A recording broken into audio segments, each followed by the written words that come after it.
Today, I'm going to take you behind the curtain, I'm going to take you behind the scenes, and I'm going to share with you exactly how I flipped the script on biking weight loss, how you are going to flip the script on weight loss, and why I was able to lose 50 pounds and keep it off for 5 years.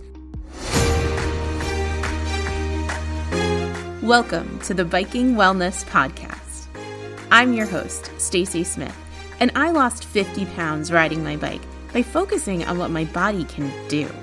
Now, I teach other women how to do the same.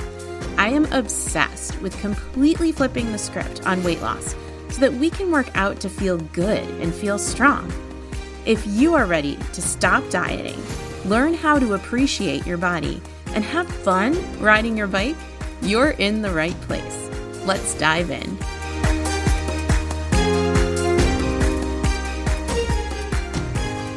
Hello, my friend. Welcome back to the Biking Wellness Podcast. I am so excited that you are here today. I am so grateful that we get to have this time together. And just really quick before we get started, if you're enjoying this podcast, it would mean the world to me if you took a moment to rate it, to review it wherever you listen to your podcasts.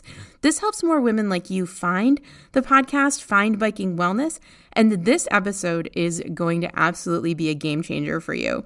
You won't be able to help but share it, let a friend know. At least when I figured all of this out, it was a complete game changer for me.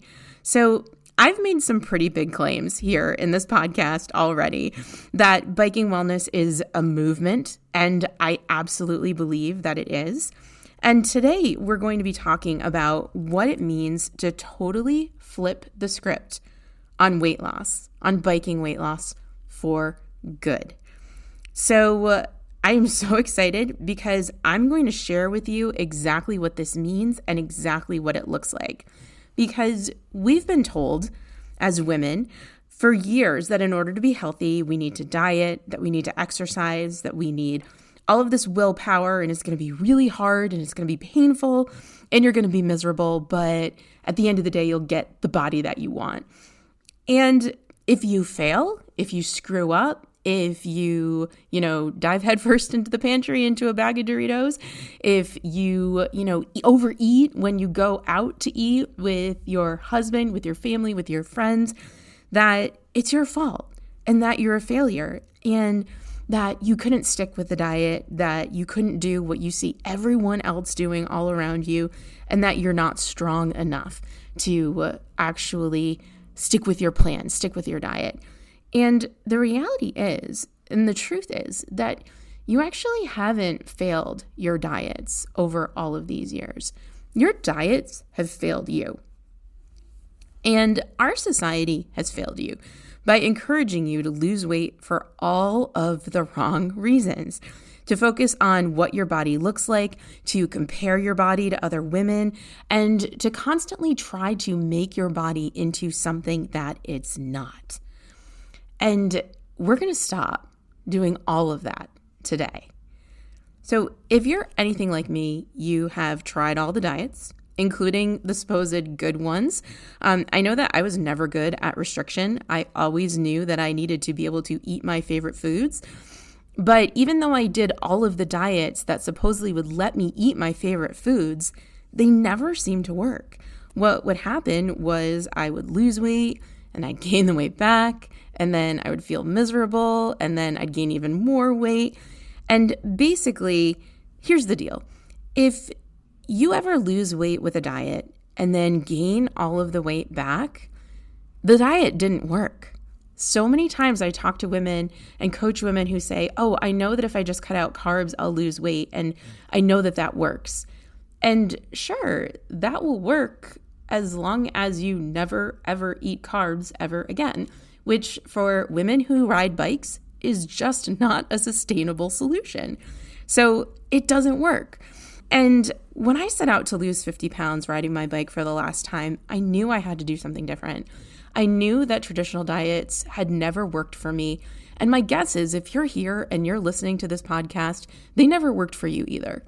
Today, I'm going to take you behind the curtain. I'm going to take you behind the scenes, and I'm going to share with you exactly how I flipped the script on biking weight loss, how you are going to flip the script on weight loss, and why I was able to lose 50 pounds and keep it off for 5 years.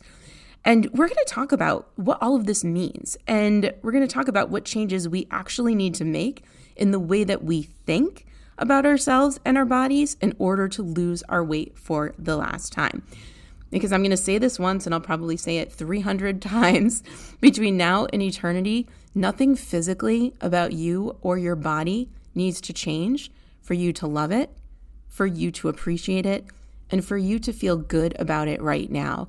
And there's also nothing wrong with you if you don't feel that way yet, because it takes work in terms of thinking about our body in a different way in order to feel a different way.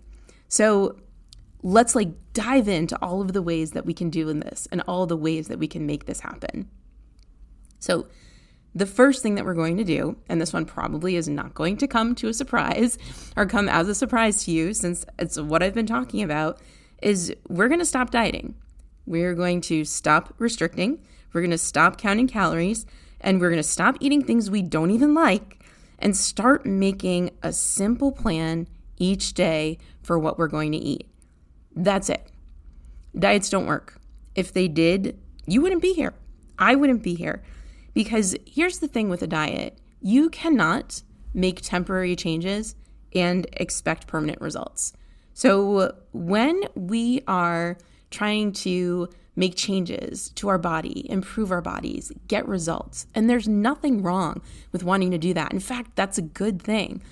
We need to make sure that we're not doing anything that we aren't willing to do for the rest of our lives. So if you're not willing to stop eating carbs forever, and again, I'm going to tell you that that's a terrible idea because you need carbs to ride your bike. If you're going to not be willing to stop eating carbs forever, then it certainly doesn't make any sense for you to temporarily stop eating carbs now. So keto doesn't make sense, Whole30 doesn't make sense, and I don't even know what diets require you to cut carbs because I certainly never did any of those, but they just don't work. So we aren't going to do anything of that because we need carbs. Carbs are our fuel. Carbs help us ride our bikes. And dieting and restricting really ultimately just makes us feel bad. And when we feel bad and when we make a mistake and we give up, then we end up gaining weight. If we lost weight, we gain all the weight back. And then we feel like we have to start all over again. At least I know that's what I did for years. For years, I was stuck in this cycle of gaining weight, losing weight, gaining weight, losing weight, gaining more weight than I had lost because I kept trying to diet. I kept trying to restrict. I kept trying to make temporary change. And that just does not work. So we are going to stop dieting. Next, we are going to stop following someone else's rules for what and how much we can eat, and instead focus on our own hunger cues and what feels good in our bodies. So when I say that diets don't work, when I say that restricting doesn't work, one of the big reasons why restricting and dieting doesn't work is because it encourages us to give the reins of our health and our wellness to someone else. We just want someone else to tell us what to do. Just tell me what to eat. Just tell me how much to eat. Tell me how many calories to eat. Tell me how many carbs. Tell me how much protein. Just give me that formula for what I need to do to lose weight. And the problem with that formula is that what works for me isn't necessarily going to work for you, which isn't necessarily going to work for the woman sitting right next to you. All of us have different bodies. All of us have different brains. And all of us approach food and wellness in a completely different way, our own unique way. So we need to work within what works for us in terms of what kind of food we like. I mean, how many times have you ever looked at a meal plan that someone has promised you will help you lose weight? And you've been like, but I don't actually want to eat any of that stuff. I don't eat fish, or I don't eat cheese, or I don't eat meat. And the idea here is that you can lose weight eating whatever you want. And I truly mean that. If you want to sit down and eat Oreos every day, but you want to be mindful about the Oreos, only eat Oreos until you're full, eat fewer Oreos, then you actually can lose weight. So it's so much less about what we're eating and so much more about, are we eating when we are actually hungry? Are we eating things we like to eat? Are we eating things that feel good in our bodies and things that satisfy us? So I'm going to teach you how to make choices that make sense for you. I'm going to teach you how to make a plan for weight loss that works for you. And really, fundamentally, at the end of the day, the best place to get started with this is to just make a really simple plan every single morning in terms of what you're going to eat for the day and stick to it. And that's easier said than done, for sure. But I have, for years, only spent 5 minutes a day thinking about what I'm going to eat. I do it in the morning. I do it when I wake up. I do it before my day gets nuts. I do it before I think I deserve special treats and food throughout the day because I'm stressed out. And then I remind myself to ask, am I hungry? And have I had enough food? So we're going to talk about all of this in a lot more detail in upcoming episodes, but I just wanted to basically straight up say that we need to stop following other people's rules. We need to stop following diets that were made for other people. We need to focus on making our own personal changes that make sense for us. Which brings me to another incredibly important piece of this, which is to stop seeing the number on the scale as the be-all, end-all to your health journey and start seeing it as just one piece of information. This one is huge. And in fact, this is one of the reasons why I hesitate to even talk about weight loss and to even use the term losing weight, because that number on the scale is just one snapshot in time of what your body is doing right now. It doesn't take into account how hydrated you are. It doesn't take into account where you are in your menstrual cycle. It doesn't take into account if you're in menopause or perimenopause. It doesn't take into account anything that's going on with your hormones. It doesn't take into account what your muscle mass is. It doesn't take into account if you have been building muscle mass. So it really is just one piece of information. And so one of the big things that we're going to be doing in this podcast is we're going to be looking at that piece of information as part of a much bigger picture of our health journey. And not only is it just one piece of information, it isn't even the most important piece. In fact, I would say it's one of the least important pieces. It's so much more important that we think about how we're feeling, that we think about how strong we feel when we're riding our bikes, that we think about how our whole entire ecosystem is fluctuating constantly, dependent on so many different factors. And so that number really, honestly and truly is only a number. So stop thinking of the scale as your measure and your only measure for weight loss. It just isn't that important. It just isn't that big of a deal. The next thing I want to talk about is food and the way that we think about food. So one of the things that we have a tendency to do is we think about food as good or bad. We think about food as healthy or unhealthy. And that is one of the most harmful ways actually to think about food. And I know that you're skeptical right now. So let me kind of back up a little bit and explain. When we label food as good food or bad food, then we have a tendency to give that food way more power than that food actually needs or deserves or is useful for us. So if we are constantly thinking that Oreos are bad, that Doritos are bad, that processed food is bad, then we give that food way more power over us and our decisions than that food deserves. Because I'm sorry, Doritos are good, Oreos are good, wine, it's delicious. And there's a reason why we like those things. We like ice cream because it tastes wonderful. It's not bad. It just maybe isn't as healthy as something else. And so when we think about food as neutral and we don't put labels on it in terms of good or bad, then we start to focus instead on what foods taste good, what foods feel good in our body. And for those foods that we think of as really bad and that we never let ourselves have, and we feel like we need to purge of the pantry of these items, when we give food that kind of power and say that we can't control ourselves around that food, that is when we are so much more likely to overeat it. And I'm going to tell you a couple of things. Thing number one, I ate kielbasa for breakfast every single day during that year that I lost the 50 pounds. Every single day. And it was delicious. And the key is I didn't overeat it. I ate a reasonable amount of it, and I didn't give it a ton of power. And I learned how to enjoy foods that maybe aren't as high on the nutritional scale as others. But, it was great and it was wonderful. And I still lost weight. I still eat Doritos almost every day. I eat organic Doritos because I don't want as many chemicals, I guess, in my body. So I've leveled up certain foods. Like I don't eat kielbasa every day anymore. I have chicken sausage, like a really kind of low processed chicken sausage for breakfast every day instead of kielbasa now.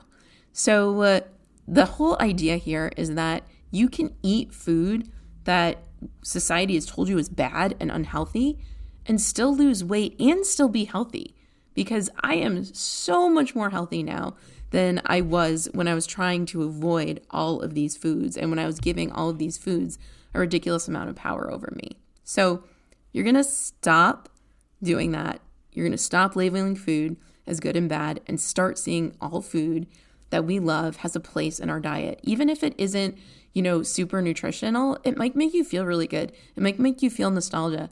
It might be, that food that your aunt always makes at Christmas time and you want to enjoy it. And we're going to learn how to enjoy all of the food and learn that there is a place for all food in our nutrition and in our plan. So the next thing that I want to talk to you about, which actually goes along with labeling food as good and bad, is to just generally stop using all or nothing mentality when it comes to weight loss and start realizing that you always have another chance to make a better choice. So I know that for years, I thought that I had to get super serious about losing weight and I had to get super serious about exercise and riding my bike and that I had to, follow this training plan and ride this number of times a week and make sure that I was making healthy food choices all of the time. And I think this happens a lot when we go all in on a diet and we decide, this is it. I'm going to follow this diet. I'm going to make my plan. I'm going to do exactly what this says. I'm going to plug all of my meals into the app. I'm going to do everything right. And then suddenly life happens. And suddenly we are unexpectedly going out to eat and we don't know what the heck it is that we're supposed to eat. Suddenly, something traumatic happens in our life and we aren't thinking about food right now because there are other things that are more important that require our attention. And we start to think that, I've blown it. And so I might as well just eat whatever I want and stop thinking about this. I'm too tired. I'm too stressed. I'm too whatever to focus on myself and my body right now. And here's the thing is that, when you have a bad day, when you overeat, when you do anything that keeps you from making progress that one time, it is just one meal out of every meal that you've had that week. I tell my clients, if you blow it on a Saturday night and drink too much wine and have too many nachos as an appetizer before your dinner, and then you're like, oh, well, screw it. I've already had wine and nachos and maybe a margarita. I might as well eat whatever. If you blow it for that dinner, you still have 20 other meals in that week that you can make a good decision. And it's so important to understand that one meal, one day, 1 week, one vacation is not going to destroy all of your hopes and dreams in terms of your weight loss. It's just not. And in terms of your health and your fitness goals, all you have to do is remember that it's temporary and that you're not giving up and that you always have the opportunity to make another good decision. Because here's the thing.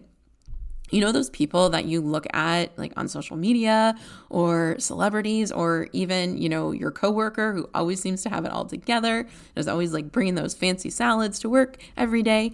Even those people who seem like they do everything right, at most, they are maybe doing it right 80% of the time. 20% of the time, at a minimum, we're all screwing up. So you just don't want to think that if you have a weekend where you are overeating, or if you have a meal where you're overeating, that you've blown it and that you need to give up, because we're not dieting and we're not making temporary changes. And we know that there is always an opportunity to make another choice. Every single moment is an opportunity to make a different choice. Even in the middle of the same meal, there have been times where, I've overeaten my appetizers and then I've just, either not even ordered an entree, or I've, kind of backed it off a little bit and only ate a little bit of my entree and took the rest home. So even within the same meal, you can always make a better choice. So you don't want to ever think, oh my gosh, I blew it and I might as well just eat whatever and overeat, because I'm telling you, and I've been there many, many times, you don't feel good after, because not only do you feel like you've blown your diet, but you also feel physically sick to your stomach. So you are just, feeling just as hopeless as you were when you started, but now you also feel sick. So there's always an opportunity to make a different choice, always. My next thing that I want to talk to you about is the comparison trap. All of us at some point have been in a situation where we've compared ourselves to other women. Like, we've compared ourselves to our friends, we've compared ourselves to people in the media, we've compared ourselves to this impossible ideal of what we think a woman or a woman's body should look like. We look at our stomach and we say, oh my gosh, it's so flabby. We look at our arms and we say that they're big. We look at our legs and we say, oh, I don't know what's going on with all those dimples there. And I'm telling you, when you compare yourself to others, it just doesn't feel good. If you compare yourself to someone and you're like, oh, wow, they're really similar to me and we're kind of at the same place and they've made these decisions and these choices and they're looking really good and I know that I can do that too, then that's awesome. That's the kind of comparison that you want to have. But if you're looking at yourself and you're comparing yourself to either a body type that's just not yours, or to some sort of ideal that is not even remotely attainable, then that is not good, because it just feels bad. It's discouraging. It's not motivating, and it is not going to bring you any closer to getting any sort of result. So you really need to stop comparing yourself to others and focus on you instead. Focus on what feels good for you. I have sort of a related story. Today I was walking on a track while my son was at baseball practice, and I was getting warm. So I kind of overdressed and I was wearing a sweatshirt, and I knew that underneath my sweatshirt, I had a tank top and a sports bra. And I had this thought as I was walking around the track, I'm so hot, but I don't want to take off my sweatshirt because I don't want other people to see me and think that I shouldn't be wearing a tank top in public.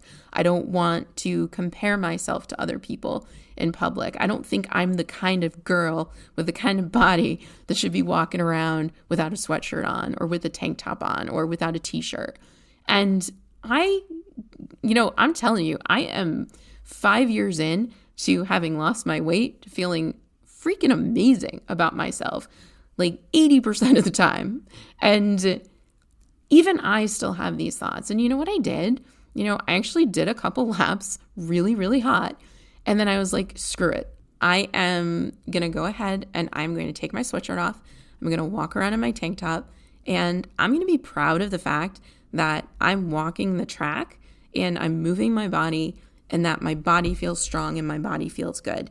And it doesn't matter what other people think, and it doesn't matter what other people look like.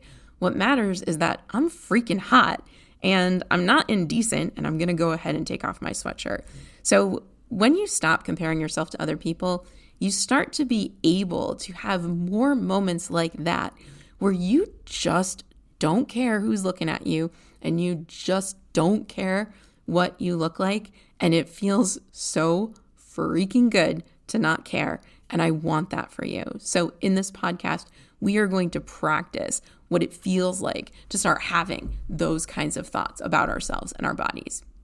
Finally, the last thing that I want to talk to you about, the last point that I want to make about flipping the script on biking weight loss, is that I really want you to stop seeing biking, movement in general, riding your bike, cycling, whatever it is that you do, walking, weightlifting, as a means to lose weight and the means to look better, because that is not going to lead to sustainable weight loss. And I know that I've talked about this ad nauseum to those of you who have been following me for a long time, those of you who are in my program, and bless you, I love you. Please, please, please know that I am always going to say this, because I always think that we all need this reminder, because moving our bodies is what we do to feel good.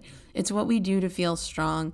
It's what we do to be healthy. It's what we do to be able to, keep up with our kids and to live long, healthy lives and have strong bones and strong muscles. It's a way to focus on what our bodies can do. And when you start to make that distinction, my friend, that is when the real magic starts to happen. That is when you start to be able to see the results that you want to see, because you have stopped focusing on the things that truly don't matter. It doesn't matter what you look like in a bathing suit. It doesn't matter, what your legs look like or what your tummy looks like. What matters is how good you feel. And when you move your body and you focus on what it can do, you feel so much better about it and you appreciate it so much more. You get to a place where you're not just picking apart all of the pieces of your body, but you're starting to look at it as this one whole thing that lets you do all of the things you love. And when you are able to make those choices about the thoughts that you have about yourself and your body, that's when you really start to feel the way that you want to feel. Because do you want to lose weight? Of course you do. I think so many people want to lose weight.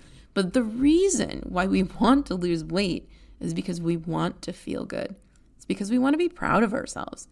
And I'm telling you, there is nothing that physically needs to happen to your body for you to appreciate it and love it and feel proud of it right now. There just isn't. What you have to do is you have to start reframing the way that you think about your body, the way you think about cycling, the way you think about biking, and the way you think about weight loss. And then, and only then, are you really going to be able to achieve the results you want and keep those results long term. So I just want you to know that when you completely flip the script on biking weight loss and you think of improvements to your body from a place of being strong and being healthy, you're going to just be so surprised and amazed at how much better you feel.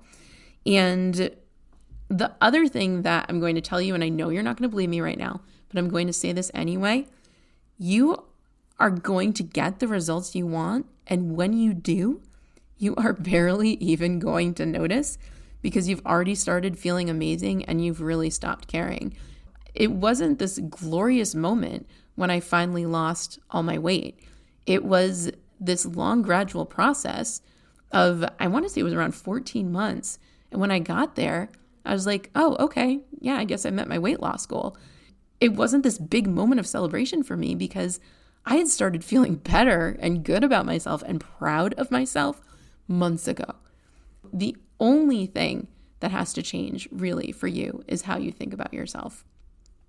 So to sum it all up, I know that you can do this. I know that you can start working on your thoughts about your body. It does take some time for your brain to really truly believe all the good stuff that you're going to start telling it. I understand that, but you are absolutely in the right place if you're ready to start thinking about making these changes. Thank you so much for tuning in to another episode. Again, it would mean the absolute world to me if you would share this episode with a friend, because I want all women to feel the way that I feel about my body, to have the pride that I have now. And I absolutely want this for you too. I'm here with you. We're going to do this together. Thank you so, so much for being here. Thank you so much for joining me for this episode of the Biking Wellness Podcast.